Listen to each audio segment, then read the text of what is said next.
Hello every viewers, আসসালামু আলাইকুম। সবাই কেমন আছেন? আজকে আপনাদের একটা নতুন রেসিপি নিয়ে চলে এসেছি, ছোট মাছ পাঁচমিশালি রেসিপি। এটা শীতকালে ধনেপাতা দিয়ে রান্না করলে এতটা সুস্বাদু হয় আপনাদেরকে বোঝাতে পারবো না। তো রেসিপিটা আমি এখন শুরু করব, আমার সাথে থাকবেন সবাই। অনেক দিন ধরে পাঁচমিশালি ছোটো মাছ খেতে ইচ্ছে করছিল। তো আমার বাসায় মাছওয়ালা আসে, মাছ দিয়ে যায়। তো ওনাকে বলছিলাম ছোটো মাছ দিয়ে যেতে। উনি কী করছে, মাছগুলো সুন্দরভাবে কেটে আমার বাসায় দিয়ে গেছে। আমি ভাবতেও পারিনি সকাল সকাল ফ্রাইডেতে এমন একটা সুন্দর মানে মাছ বাসায় চলে আসবে। তো মুখে বলতে যত দেরি, আর উনি পরের দিনই মাছ নিয়ে চলে এসেছে আমার বাসায়। মাছ আনতে যত দেরি না, আমার রান্না করতেও কিন্তু অত টাইম লাগেনি। তো আমি কিছুটা মাছ রান্না করার জন্য ধুয়ে পরিষ্কার করে নেওয়া হয়েছে। এখানে কিছুটা মশলা কেটে নিয়েছি, কিছুটা হালকা করে ছেঁচে নিয়েছি। সো এখানে জিরে পেস্ট করে নেওয়া হয়েছে। তো আমি প্যানে আজকে হাতে মেখে আজকে রেসিপিটা তৈরি করব।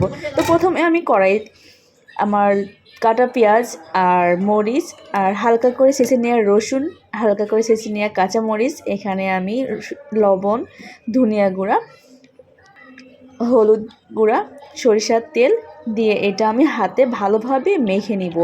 আর মাছটাও আমি হাতে মেখে দিব। হাতে মেখে রেসিপিটা খাবারের টেস্ট অন্যরকম। আমার আম্মু সম্পূর্ণ কাজটা করে দিয়েছিল, যেগুলো মশলা কাটাকুটি, বাট আম্মু বলল তুই রান্না কর। তো আমি হাতে মেখেই রান্না করি ছোটো মাছ। মশলাটা ভালোভাবে হাতে মেখে নিয়ে এখন আমি মাছগুলো এই মশলার ভিতরে ভালোভাবে হাত দিয়ে মেখে নিব। আপনারা যেভাবে খেতে পছন্দ করেন, কিন্তু টাটকা মাছ এইভাবে রেসিপিটা হাতে মেখে তৈরি করে খাবেন, দেখবেন খাবারের টেস্টটা খুবই অসাধারণ হবে। যেমন আমি হাতের রেসিপিটা রান্না করে আমি নিজেরটাই নিজে প্রশংসা করি। আর ধনেপাতা অনেকে রান্নার কিছুটা পরে দেয়, কিন্তু এটা কি করবেন, ধনেপাতাগুলো সমস্ত মাছের সাথে ভালোভাবে মেখে কিছুটা পানি দিয়ে নাড়াচাড়া করবেন না, হালকা একটু কড়াইটা একটু হালকা এইভাবে উঁচু করে নাড়া দিবেন। তাহলে দেখবেন মাছগুলো গলেও যাবে না আর ভেঙেও যাবে না।